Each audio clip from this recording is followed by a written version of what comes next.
c'est le thème du baptême. Et comment, à quel moment il faut se faire baptiser. Et au nom de qui on doit faire ce baptême. Donc nous allons voir l'écriture. Dans Matthieu 28 au verset 19, il dit allez, faites de toutes les nations des disciples, les baptisant au nom du Père, du Fils et du Saint-Esprit. Et enseignez-les à observer tout ce que je vous ai prescrit. Donc quand nous voyons ici, c'est le Seigneur Jésus-Christ, lorsqu'il montait au ciel, il a adressé vraiment ce message-là. Et dans Acte 2, verset 38, suivez clairement ce que nous avons dit. Attentivement, nous ne sommes pas pressés. Mais il faut connaître quelque chose ou de rester dans le flou. Dans Acte 2, verset 38, Pierre leur dit, répentez-vous et que chacun de vous soit baptisé au nom de Jésus-Christ à cause du pardon de vos péchés et vous recevez le don du Saint-Esprit.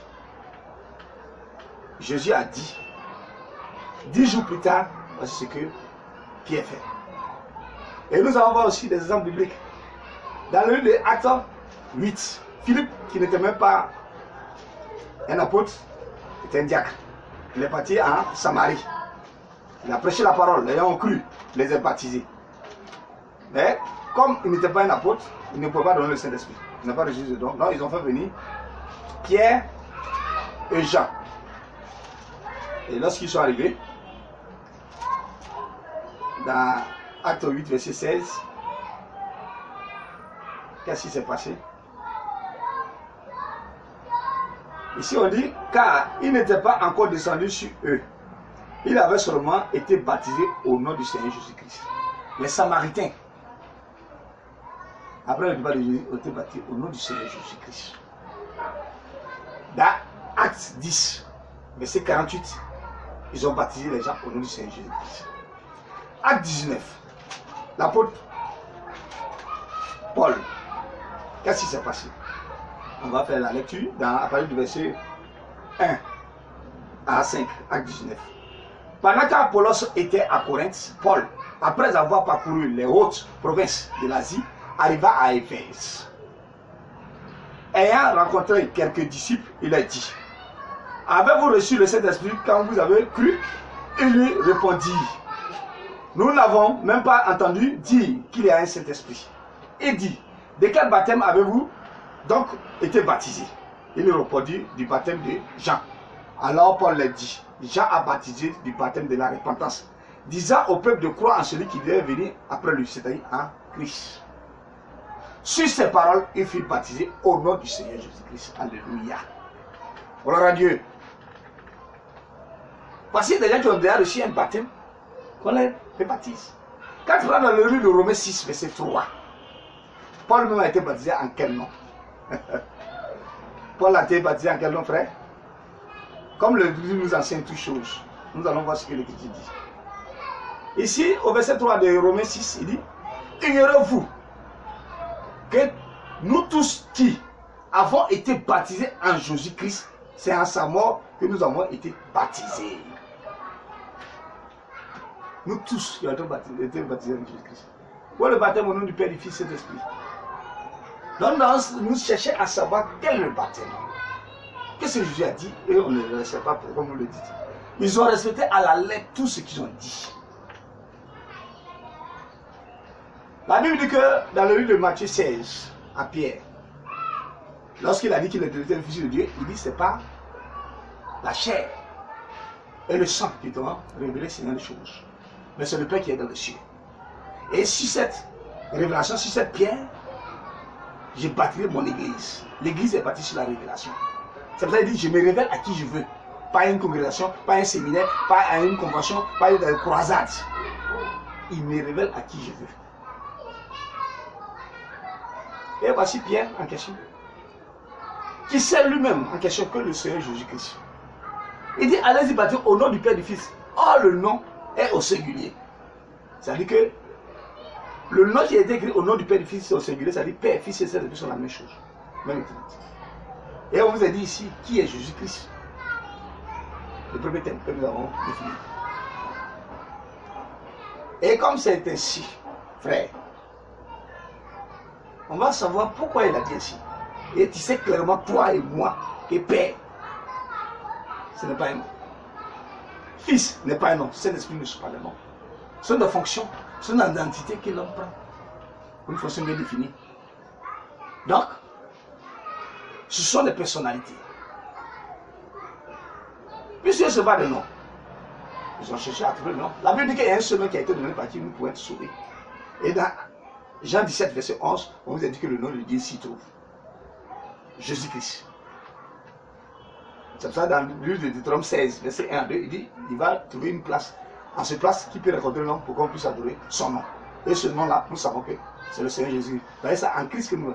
Il y a un seul intercesseur entre Dieu et les hommes, c'est Jésus-Christ. Où on peut raconter Dieu, c'est en Christ. Nulle part ailleurs. Je suis le chemin, la vérité et la vie.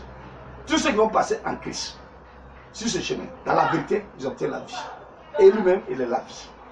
Donc Pierre, ayant reçu cette révélation, que le nom de Dieu qui a été donné, c'est Jésus-Christ.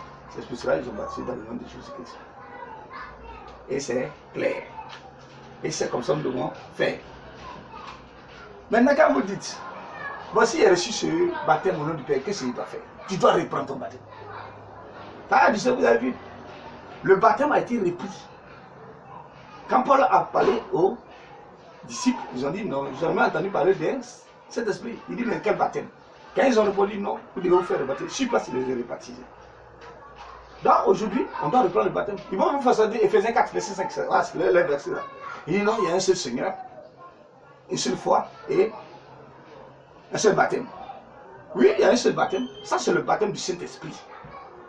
Comme dans le livre de Matthieu 3, verset 11, on a vu Jean-Baptiste. Il dit, il n'est même pas, lui il baptise d'eau, mais celui qui vient, il baptise du feu et du Saint-Esprit. Il n'est même pas digne de délier même ses souliers. Donc il y a deux baptêmes, de l'eau et du Saint-Esprit. L'eau, Paul a repris. Et le Saint-Esprit, personne ne prend, puisque c'est Dieu même qui donne le Saint-Esprit. Comme on nous fait croire, recevoir le Saint-Esprit dans les églises, c'est une comédie. Allez-y lire le livre de Galates 5, verset 22. Si on peut donner le Saint-Esprit à quelqu'un. Donc tout ça, c'est du blasphème. Donc ici, nous revenons au thème du jour. Comme ceci étant, nous connaissons dans quel nom nous devons nous baptiser, la Bible a décrit. Donc quand tu as reçu ce baptême, il faut reprendre ce baptême-là. Et c'est très normal. Quand il dit baptême du feu et du Saint-Esprit, vous voyez le Saint-Esprit. Quand tu prends le livre d'Éphésiens 4, verset 30, il dit n'acceptez pas le Saint-Esprit par lequel vous êtes scellés pour le jour de la rédemption. Et le feu, quand nous prenons dans Jérémie 23, verset 29, il dit que ma parole ne sont-elles pas un feu. Donc quand Christ te baptise du Saint-Esprit, forcément il t'accompagne de la parole.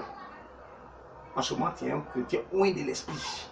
Mais un chrétien qui n'a même pas la parole, qui s'appelait un pasteur, papa ou père, quelque part, c'est un problème. Parce que la Bible dit n'appelez personne sur la terre votre père, car un seul votre père, celui qui est dans le ciel. Ça c'est Matthieu 23, verset 9. Là vous voyez comment ça se passe. C'est tellement simple. Prenons l'écriture toujours. Dans le livre de la Genèse. Dans Genèse au chapitre 18, Abraham lui-même, notre père Abraham, qui a reçu encore vraiment cette onction. On dit l'Éternel lui apparut parmi les chaînes de Mamré, comme il était assis à l'entrée de la tente pendant les chaleurs du jour. Il leva les yeux et regarda, et voici 3 hommes étant debout près de lui. Quand il les vit, il courut au-devant d'eux, depuis l'entrée de la tente, et se prosterna à terre. Il dit Seigneur. Abraham, il a vu 3 personnes, il dit Seigneur, au singulier. Regardez un peu Lot, dans le livre de Genèse, au chapitre 19. Il dit, les 2 anges arrivaient à Sodome sur le soir. Et Lot était assis à la porte de Sodome. Quand Lot les vit, et il se leva pour aller au-devant d'eux, et se prosterna la face contre la terre. Puis il dit, voici mes seigneurs. 2 personnes. Lot dit, mes seigneurs. Abraham, 3 personnes, il dit mon Seigneur. Abraham sait qu'il y a un seul Dieu. Il n'y a pas de Dieu. Et c'est ainsi que nous devons vraiment faire. Soyons des enfants d'Abraham, baptisés dans le nom de Christ. Les descendants de Lot, et quand ils voient une chose, 2 choses, 3 choses, mes Seigneurs, mes dieux. Et c'est pour cela qu'ils baptisent dans le nom du Père, du Fils et du Saint-Esprit. Ils n'ont pas reçu la révélation. On dit va baptiser dans le nom, tu dois baptiser dans les titres. Et tu veux qu'il ait une option divine par rapport à quoi? Je vous dis frère, personne n'a été baptisé au nom du Père, du Fils et du Saint-Esprit dans la Bible. Même l'Assemblée catholique, à l'époque, ils baptisaient dans le Seigneur Jésus-Christ. C'est à un moment donné qu'ils ont pris la résolution de faire ainsi, l'expression. Baptisez-vous dans le nom du Seigneur Jésus-Christ pour le pardon de vos péchés. Et vous allez voir que quand tu es dans la vérité, tu es affranchi de toutes choses. Et Dieu t'aidera toujours à avancer. Que le Seigneur vous bénisse, frère. Amen.